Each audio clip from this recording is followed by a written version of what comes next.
各位網友，大家好，歡迎翻到嚟叻仔廚房。嗱，今集非常之咁簡單，出前一丁加隻雞蛋。咁其實如果你話好中意食出前一丁嘅人呢，多數都會加啲午餐肉啊、煎蛋呢兩味嘢嘅，多數都係煎啦。咁但係由於咧，有時候我哋咧就會貪快啊，又要懶啊。咁啊，所以就係得呢兩味就足夠噶啦。咁我哋今次咧，即係叫吹下水咁樣去，好輕鬆咁去做一個麵啦。咁其實出前一丁咧，每個人中意佢個口感都唔同，有啲中意腍啲啊、硬啲啊，中意快啲啊，中意佢一個麵餅型啊、鬆泡型啊，咩都會有噶。咁但係其實如果以我咧由細食到大啦咁樣樣，咁我哋點樣去殺一個我認為係最好最懶嘅出前一丁咧？今集就示範下俾大家睇，睇下我嘅做法會唔會同你一樣啦？咁有啲嘢咧，仲會係都健康少少啊，因為出前一丁個殺法咧變幻莫測，人人都唔同，好鬼過癮嘅。嗱，咁啊即刻嚟啦，開咗佢先啦。咁啊唔中意聽吹水啊，口水多過茶啊，咁就請移玉步轉台都 OK 噶啦。咁啊首先我哋攞翻隻麵先啦。咁啊而家同以前一樣都係有兩包嘢嘅，同埋講多少少咧，其實出前一丁咧真係好撐我哋香港製造啊！因為以我所知，我哋同啲日本人咧成日都會叫做有交流啦，傾下偈咁樣樣啦。咁佢哋咧好中意我哋香港嘅出前一丁嘅。咁而家有埋呢個 logo 就更加好。咁點解會中意我哋香港嘅出前一丁咧？因為佢哋就算日本人嚟到香港咧，都會買出前一丁做手信，因為貪佢咧好多味道。OK 嗱，所以我哋香港嘅驕傲嚟嘅，真係難得有啲日製嘢係香港製造係出名嘅咁樣樣，咁啊支持下咯。咁同埋佢真係好味啊嘛。嗱，咁啊即刻嚟啦。咁啊呢度有兩包嘢，咁呢包嘢咧，其實我覺得如果好食嘅話，一定係臨尾加嘅，因為麻油咧揮發到個味咧真係零舍香嘅。不過如果咧好懶嘅我咧，就會點咧？將呢兩包嘢落晒落去先。嗱，咁同埋咧吹多少少咧，我哋喺冬天嘅時候咧，喺日本餐咧，我哋做拉麵啊、烏冬咧，咁呢啲碗咧點樣去令到佢更加熱咧？就喺殺麵嘅時候咧，就裝一碗喺個麵爐度，攞啲滾水咧浸住佢。咁到你起嘅時候咧，咁你隻碗咧就啱好熱，咁你咧就會冬天嚟講咧食啲嘢更加之熱啊辣。咁呢啲係專係做拉麵啊啲就會咁教嘅，係啊，咁啊知多少少啦。唉，今日吹水篇，盡量都唔點乜 cut 片啊。嗱，咁啊落咗呢包嘢落去啦。咁我自己覺得咧個碗好緊要啊，太過大又唔好，太過細咧就會搞到鹹。嗱，呢包嘢你高要求嘅就臨尾先落去咯。咁我就懶啦，我懶就擠晒落去。咁我哋做咗個湯底啊，同埋最緊要唔好話太過多水，亦都唔可以太過少水。呢啲大概係400毫升咁上下嘅嘢啊。嗱，即刻去殺麵啊！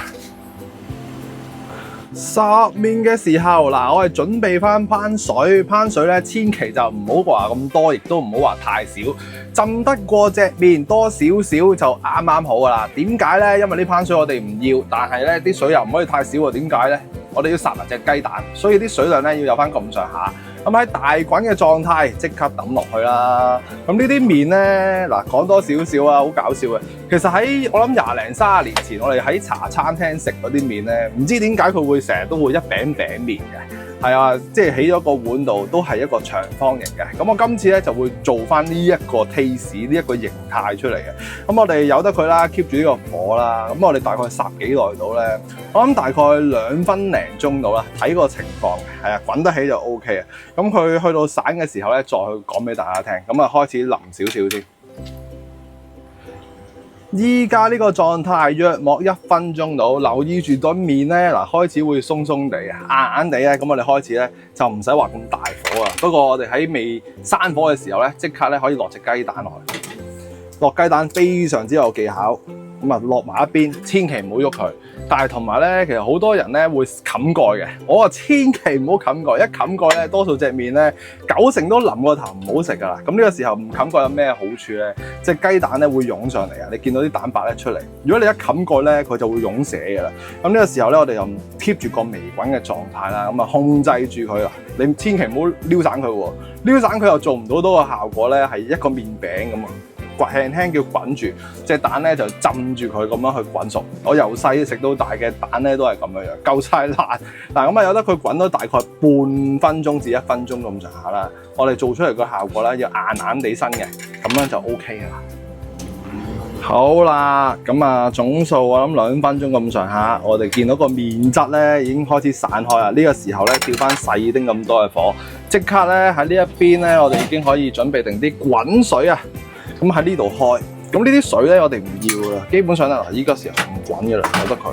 你見到啲麵咧未熟嗰頭就好，自己執生。咁啊落咗大概1/3到1半到先啦。咁啊，做親拉麵檔咧有個蛋法啊，即刻咧發開咗佢啲湯底先。咁一定係另外開出嚟，咁你先至攞到佢原汁原味嘅出前一丁味就喺呢度咯。但係咁呢啲水我哋隔咗佢唔要啦。嗱，咁你又即刻咧望個麵質就可以一餅咁樣樣。嗱，千祈唔好過咗火啊，咁咪倒咗佢先。嗱，咁你會見到啦。咁隻雞蛋咧又可以好放心嘅，我哋唔喐佢咧，正常咧佢就喺裏邊。咁呢個麵餅咧就啱好，我寧願咧烚啲麵咧硬少少，因為當你咧對住客人啊，或者你屋企啲客人嘅時候咧，咁呢一個麵咧就會叫做啱啱好有得佢醬。嗱，咁隻雞蛋就喺裏邊啦，又唔使話開多個鑊啦，係咪先？係咪好方便？咁呢啲水盡量隔走佢。呢啲係咩水咧？呢啲咪蠟質嘅水咯。嗱，咁隻麵咪有個長長方方嗰個形態喺度。咁樣啦，嗱，我哋睇下隻雞蛋喎，因為呢啲咧，我哋一定要一次過咁做啊。咁啊，雞蛋個形態咧，呢啲係好似叫做水波蛋啦。嗱，我哋做咗1零2分鐘嘅效果咁，係咪好過癮啊？好 OK 嘅咯喎，咁個湯就咁啦，啲麵嘅麵質就係咁啊。即係你會見到佢咧硬硬地咁樣嘅，因為我好怕咧一陣做唔到俾大家睇啊！一邊拍一邊睇個麵質，咁呢個就係我自己好中意嘅硬硬地，又會有一個麵型喺度嗰個效果咯。咁呢個就係我由細食到大嗰個感覺啦。本身咧個碗靚啲咧就會長方形咁嘅，一住順晒方向嘅。咁啲麵質咧就咁啊，係咪好硬硬地啊嘛？望唔望到啊？咁當你咧去到有啲位，你會覺得佢太過軟嘅，咁呢個咧冇晒質感，同埋咧有啲人咧會話叫做飛水啊，將個麵咧烚出嚟話整到佢爽身啊，只要你個麵一烚咧烚透咗佢一飛水嘅，多個麵一定唔好食，好腍啊，係啊，所以就咁啊。嗱，咁我哋隻雞蛋一抌落去開過嘅雞蛋個形態係咁啊，係咪好爽啊？有冇叮咁多次溫泉蛋啊啲咁嘅質感啊？咁啊落埋落去，咁就係我自己最中意嘅出前一丁雞蛋公仔麵。咁啊，希望大家中意今集呢個好無聊嘅分享啦。咁啊，試過個麵質好食，雞蛋又好食嘅，勞煩你點讚、分享同埋訂閱頻道啦。咁我哋今集嚟到呢度，下條片再見。有機會做多啲無聊嘢俾你大家睇。咁啊，有啲咩想去睇嘅，歡迎留言俾我。咁我哋有機會咧都會拍俾大家睇嘅。咁我哋下條片再見。我食麵先啦，拜拜。流心嘅雞蛋唔係講笑啊！唔硬唔軟先好食啊嘛〜